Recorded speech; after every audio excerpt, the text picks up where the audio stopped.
তাসকিনের প্রতি কোনো special liking নাই। ইট ইজ যে ভ্যারিয়েশনটা বেটার হবে তাসকিন আসলে, এটা মনে করেছে যারা কোচ এবং তারা।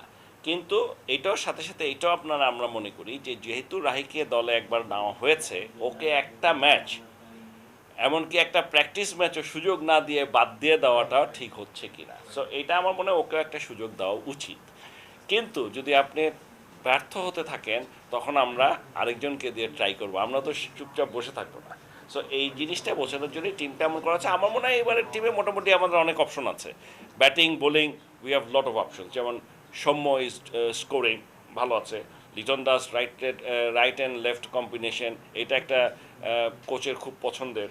এমন যদি হতো লিটন ওপেন করছে তাইমের সাথে, আর 3-এ খেলছে সৌম্য, 4-এ মুশফিক, 5-এ সাকিব, তাহলে কিন্তু কোনো সমস্যাই নেই।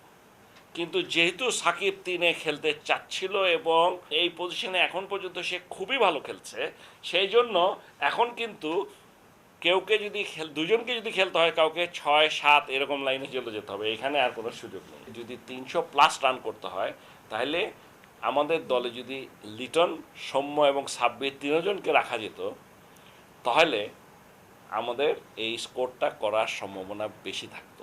কিন্তু তিনজনই আনফর্চুনেটলি একেবারেই ধারাবাহিক না, ঠিক আছে, খুবই ফ্লাকচুয়েটিং পারফরমেন্স।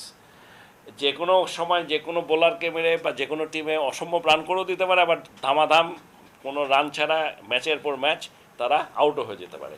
সো যেহেতু হাইলি আনপ্রেডিক্টেবল, সেই জন্য এখানে রিস্ক একটা ফ্যাক্টর থেকেই যায়। আমি মনে করি সবসময় যে রানে আছে, যে ফর্মে আছে, যার কনফিডেন্সটা আছে, তাকে কন্টিনিউ করতে পারলেই ভালো, যতদিন পারা যায়।